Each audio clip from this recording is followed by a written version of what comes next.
Kuluba masakɛso ye a ka bulonba dayɛlɛ an ka sifinnakaw ye minnu ni olu ye tentigidenw ye ale ni maa minnu ni olu masaw ntanyalen nɔ an ko o ma ko orphelinw ka walanda kɛ u kunna an ka jamana tariku o kan min bɛna walawala ko walawala to dun kana k'o da aw tulo kan ka yira k'a fɔ ko fɛn min kɔni baara sira min bɛ yen nɔ ni an ko o ma ko mikira ni olu ka wulikajɔ bɛ an ka kalansow ladilannen ma kɛrɛnkɛrɛnnenya la camancɛ kalansow k'a fɔ ko o baara kunfɔlɔw n'u donna Moribabugukaw olu fɛ yen nɔ o kɔfɛ ka kɛ ni Mali fantan ale ni naani bɛɛ lajɛlen ye kalanso 8 ɲɔgɔnna bɔɲɔgɔn ko olu yɛrɛ fɛnɛ b'a la ka dilan min kunnafoniya bɛna walawala ka o da aw tulo kan ka bi kunnafoniyaw olu kuncɛ o bɛna tali kɛ fɛn min kɔni tajiko ale bunakun ka ɲɛfɔli kɛra an ka fɛn min kɔni DGCC maw olu fɛ k'a fɔ ko fɛn min kɔni taji citerne ale 1500 ale ni 21 ɲɔgɔnna bɔɲɔgɔn ko olu de taara ka u ladon an ka jamana kɔnɔ ni kunnafoniya ninnu de bɛna walawala ka kɛ ni bi juma ni u bɛ bɛn juillet kalo tile 31 san 2026 aw ye aw dan kasi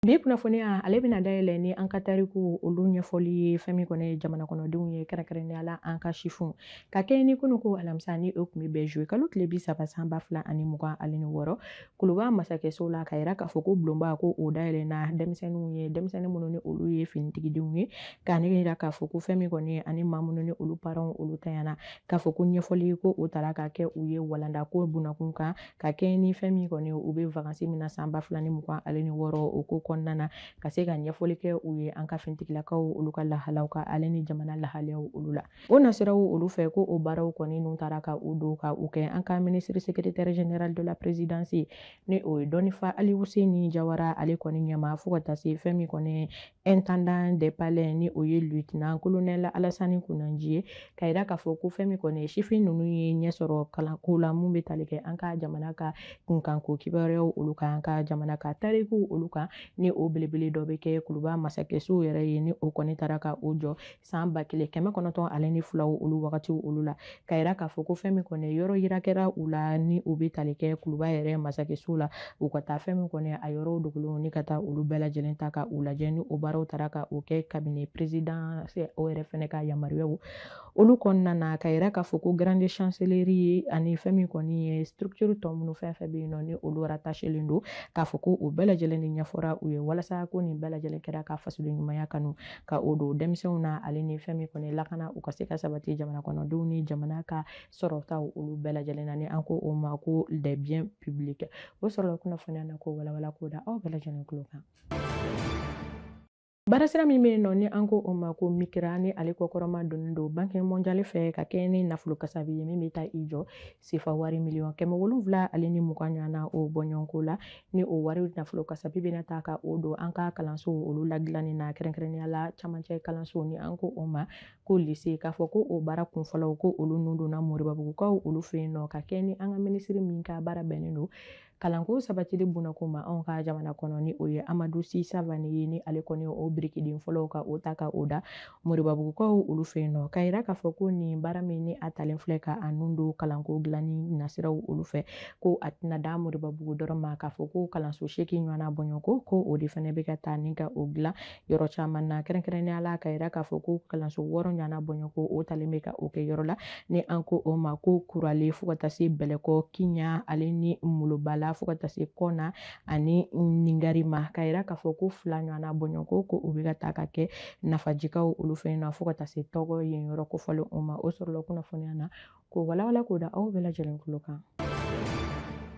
ka tajiko kɛ basigi ye anw ka jamana kɔnɔ ko kura taji ka labɔli kɛ jamana kɔnɔdenw bɛɛ lajɛlen ni ɲɔgɔn cɛ k'a fɔ ko o kɛra sigi kɔni bunakun kan min ni o ye daraja ye min taara ka o kɛ kɛrɛnkɛrɛnnenya la an ka fɛn min kɔni jagoko ɲɛnabɔli maaw olu ka bunakun kan o sigi tako 29 min taara ka o kɛ an ka minisiri min ka baara bɛnnen don jagoko fo ka taa se concurrence ye ale ni consommation ko nasiraw ma ni o ye Musa Alassane Jalo ye ni o lasigi taara ka o kɛ chambre de commerce de l'industrie du Mali ale kɔni kɔnɔna na ka kɛ ni DGCC maw ka ɲɛfɔli ye min na ni u ye a yira k'a fɔ ko taji mobiliba 800 ale ni 7 ɲɔgɔnna bɔɲɔgɔnko ni o bɛ taa i jɔ taji litiri miliyɔn 30 ale ni 7 ɲɔgɔnna bɔɲɔgɔnko o la ko o de kɔni bisimilara Bamakɔ faaba kɔnɔna na dɔgɔkun kɔnɔ dɔgɔkun min bɛ tali kɛ juillet kalo tile 20 ka taa bila tile 20 ale ni 6 tɛmɛnenw olu la o bɛɛ lajɛlen kɔfɛ ka yira k'a fɔ ko taji mobiliba 1500 ale ni 20 ale ni 1 ɲɔgɔnna bɔɲɔgɔnko ko o de kɔni lasa lasagora kɛrɛnkɛrɛnnenya la an ka tajiso minnu bɛ yen ni an ko olu ma ko koridɔriw olu la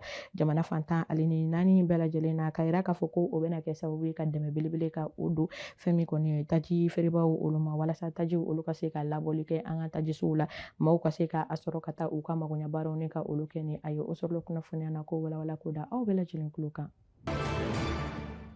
Lakanako sabatili la an ka jamana kɔnɔna na k'a fɔ ko an ka finitigilakaw ka ɲɛmaa ni o ye état major général des armées ye ale yɛrɛ fɛnɛ ye communiqué kɛ ka kɛɲɛ ni juillet kalo tile 30 tɛmɛnen ye san 2026 an ka finitigilakaw ka lahala ka baarasira min bɛ wele ko dugukoloko na an ko o ma ko opération dugukoloko olu ka lahalaw la k'a yira k'a fɔ ko kɛrɛnkɛrɛnnenya la araba tɛmɛnen ni o tun bɛ juillet kalo tile 29 san 2026 ko an ka finitigilakaw ka lakɔlɔsili jɛkulu ni an ko o ma ko patrouille ko o kɔni ni banbagaci wale jɛkulu dɔw olu kɔni bɛnna ka u to u ka baaraw olu la ni o kɛra muruja mara la ni o kɛra sababu ye ni an ka fɛn min kɔni ye wolomasiri tabaw ye ngara da u la ka banbagaci wale ma naani ɲɔgɔnna bɔɲɔgɔnko ka dankari kɛ olu la fo ka taa se u ka mobili pick-up ni o kun falen do maramafɛnw na ka se ka o yɛrɛ fɛnɛ minɛ mitrailleur PKM o 3 ɲɔgɔnna bɔɲɔgɔnko fo ka taa se pistolet mitrailleur 3 ɲɔgɔnna bɔɲɔgɔnko ale ni fɛn min kɔni ye munition caman o kɔni de lasagora an ka fɛn min kɔni ye finitigilakaw olu fɛ o sɔrɔla kunnafoniya na ko walawala ko da aw bɛɛ lajɛlen tulo kan. Dɔgɔkun min sigira bɔlɔlɔ ale kɔni kun kan ko ɲɛnabɔli bunakun kan ni an ko o ma ko la semaine du numérique ni o taara ka o kɛ Bamakɔ faba kɔnɔna na o sigi ta ko naaninan baaraw olu kɛra ka a fɛn min kɔni ye kumakun ta ka o kɛ la souveraineté numérique dans l'espace AES ni o bɛ tali kɛ numérique ye o yɛrɛ ta kɔni na espace AES o kɔnɔna na min na ni yetaw bɛ jateminɛ kɛ ka kɛ fɛn min kɔni ye fɛɛrɛ sira ye tɛgɛ di ɲɔgɔnma la ni AES jamanaw olu ni ɲɔgɔn cɛ ka yira k'a fɔ ko o nasiraw fɛ ko baaraw ko olu kɔni taara ka o bila sen kan walasa ka maaw ni ka o dɛmɛ baaraw olu kɛcogoya la kɛrɛnkɛrɛnnenya la ni fɛn min kɔni ye cybercriminalité ko nasiraw olu b'o la offensif ale ni défensif min na ni fɛn min kɔni ye maa minnu sen yera nin baara ninnu na o bɛ taa i jɔ maa 100 ɲɔgɔnna o bɔɲɔgɔnko ni an ko o ma ko 100 participants ka yira k'a fɔ ko o baaraw olu taara ka o kɛ walasa ka dɔ fara u ka dɔnniyaw ka kɛrɛnkɛrɛnnenya la technologie ko ale bunakun ka se ka fɛn min kɔni ye ɲɛfɔli kɛ ka baara sira ni ka o don u kɔrɔ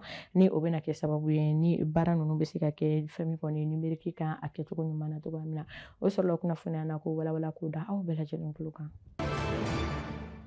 Bi kunnafoniya ale bɛna kun cɛ ni an ka seko ale ni dɔnko tigilamaaba dɔ ye ni o ye Worokiya Tarawele ye ni bɛɛ lajɛlen bɛ ale dɔn k'a fɔ san 7 degun o kɔfɛ ka kɛ ni fɛn min kɔni ye kunko ye a ye min sɔrɔ a ka furuko ni denko olu nasiraw o fɛ ka yira k'a fɔ ko ale ye a ka seginni kɛ ka na fɛn min kɔni ye dɔnkilidako bunakun kan ni o baaraw taara ka o kɛ cabaret sauvage la parikaw olu fɛ yen nɔ ka kɛ ni festival d'été ale hukumu kɔnɔna ye min na ni a ye ɲɛfɔli kɛ kɛrɛnkɛrɛnnenya la ka yira k'a fɔ ko jalakili ko ni o taara ka a bi mɔgɔ kan jalaki mun ni i ka danbew n'i ka tabiyaw olu tɛ taa ni ɲɔgɔn ye k'i tɛna kɛ maa ye maa min ni i sago bɛ i yɛrɛ la ko nka ko k'a ye bi k'a fɔ ko san 7 degun o kɔfɛ ko ale bɛna se ka a ka tagani ka segin baaraw ni ka olu kɛ ni o ye a ka tournaw ye ka kɛlɛnkɛ ka yɛlɛ fɛn min kɔni ye sɛnbaw sanfɛ i n'a fɔ kɔrɔlen a b'a kɛ cogoya min na ka a ka public ni o ye a ka jamaw ye ka u lase wa ni dɔnkili dumanw ni dɔnsen dumanw ye ko o ye fɛn ye min ni o bɛ ale nisɔndiya kosɛbɛ an b'a fɔ ko bakuruba la ko o sɔrɔla an ka dɔnkilidala ale ka kumaw kɔnɔna na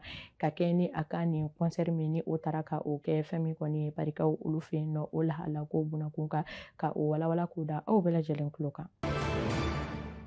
Yani an ka fara ɲɔgɔn na an bɛ an da don wagati ko togoyaw la ni an ko o ma ko point météo ka yira k'a fɔ ko sini ni o bɛ bɛn sibiri ma kɛrɛnkɛrɛnnenya la utikalo tile fɔlɔ ko fɛn min kɔni ye sɔgɔmadafɛlaw olu ye ko nuage ni o ye kabasenw ye olu kɔni bɛna na ye kosɛbɛ wa ka yira k'a fɔ ko sanjiko yɛrɛ fɛnɛ kɔni bɛ to senna Bamakɔ faba kɔnɔna na ale ni Kulukoro dugu kɔni na kɛrɛnkɛrɛnnenya la min na ni o ye a yira k'a fɔ ko funteni degere bɛna taa i yɛrɛ sɔrɔ 26 ɲɔgɔnna o bɔɲɔgɔnko la wuladafɛlaw la ko a bɛ se ka taa i yɛrɛ sɔrɔ 34 ɲɔgɔnna o bɔɲɔgɔnko la.